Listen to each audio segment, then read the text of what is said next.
حضرت آیت اللہ خمینی کا حکم ہے کہ عزاداری سنتی انداز سے ہوتی آئی ہے، سنتی انداز سے برقرار رہنی چاہیے۔ اس صدی میں ہمارے شیعہ قوم کے مرشد ہیں آیت اللہ خمینی، تشیع کا رنگ انہوں نے چڑھا دیا پوری دنیا پر، متعارف کروا دیا کہ شیعہ کسے کہا جاتا ہے۔ وہ شیعت جو کتابوں میں تھی اسے بازاروں تک پہنچا دیا، اسے ایوانوں تک پہنچا دیا، اسے سیاست کا حاکم بنا دیا۔ اس آیت اللہ خمینی کا حکم یہ ہے کہ عزاداری سنتی انداز سے ہونی چاہیے، جیسے انداز سے ہمارے آبا و اجداد کرتے آئے ہیں۔ اب میں تو فرض کریں کہ میرے بزرگ جو ہے وہ راجپوتانے کے ہیں، راجستھان کے ہیں۔ ہمارے یہاں جے پور کے اندر اور الور کے اندر ہمارے بزرگوں کے ہاں تو 9 محرم کو نقارہ بجتا ہے، نقارے پہ ماتم ہوتا ہے، آج بھی ہوتا ہے خیرپور میں ہماری امام بارگاہ میں جی۔ حیدرآباد دکن والوں کے ہاں ایسے علم اٹھتے ہیں اور امروہہ والوں کے ویسے علم اٹھتے ہیں، اور گجراتیوں کے ہاں ایسے ہوتا ہے جی، اور سندھیوں کے ہاں وہ توتڑی پر ماتم ہوتا ہے جی، شہنائی پر، اسے سندھی میں کہتے توتڑی جی۔ اور مثلا پنجابیوں کے ہاں اس انداز سے ماتم ہوتا ہے، اور مثلا فرض کیجئے کشمیریوں کے ہاں ایسے ماتم ہوتا ہے۔ امام خمینی فرما رہے ہیں سنتی انداز سے عزاداری کرو، جیسے تمہارے بزرگوں نے عزاداری کی ہے ویسے کرو۔ ایک قاعدہ قانون ذہن پر حاکم رہے کہ ہماری عزاداری میں کوئی چیز حرام کام کی نہ ہو، اور حرام کام کرنے کے لیے آپ مفتی ہیں کیا جو آپ بتائیں گے کہ یہ حرام ہے؟ کون بتاتا ہے حرام حلال؟ ائمہ نے بتا دیا ہے، مجتہدین تشریح کرتے ہیں۔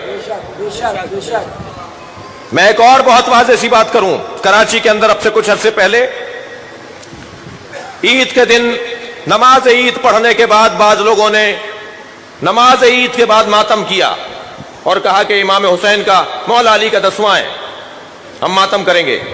میں نے فتویٰ منگایا، میرے پاس آیت اللہ سیستانی کا بھی فتویٰ ہے، آیت اللہ خامنائی کا بھی فتویٰ ہے کہ عید کے دن نماز پڑھ کر عید مل کر اگر کوئی امام حسین کا مولا علی کا 10ویں کی نیت سے ماتم کرتا ہے تو کیسا ہے؟ دونوں مجتہدین نے کہا جائز ہے۔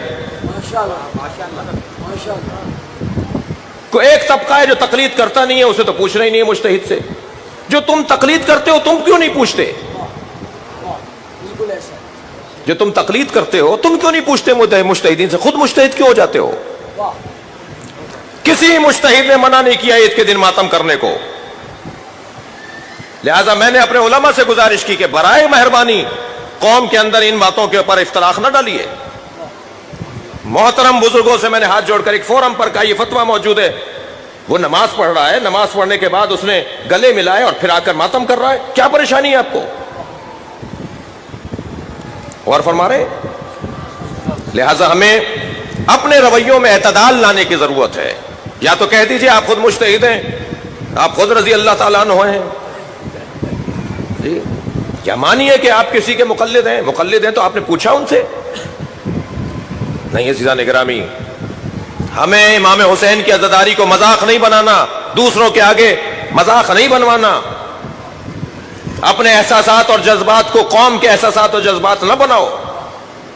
ہم پابند ہیں، ہم نوکر ہیں، ہم غلام ہیں، ہم خادم ہیں، ہمارا کوئی مولا ہے یا نہیں؟ ہمارے مولا نے ہمیں کچھ بتایا یا نہیں بتایا؟ برائے مہربانی میں انتہائی مؤدبانہ اور پیار سے بات کر رہا ہوں، جس انداز سے سنتی انداز سے آپ کے اوپر چھوڑ دیا تو آپ سندھ میں جا کے لوگوں کے سر پھوڑیں گے، آپ پر چھوڑ دیا تو آپ پنجاب میں جا کے چاقو چلائیں گے، آپ پر اگر چھوڑ دیا تو آپ کراچی کے محلے محلے کے اندر سر پھوڑیں گے۔ ہر برادری کا انداز اپنا ہے عزاداری کا، ہر علاقے کا انداز اپنا ہے عزاداری کا، اسی میں حسن ہے، اسی میں امام حسین کی خدمت ہے۔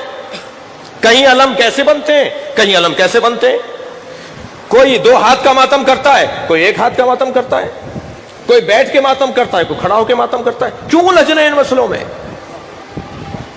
ہم ابھی کلاموں سے باہر نہیں نکل رہے، دنیا ہمیں کاٹنے کو تیار ہے، ہم ایک دوسرے کی گریبانوں میں ہاتھ ڈالنے سے باز نہیں آ رہے، دنیا ہمیں مارنے پر تیار ہے۔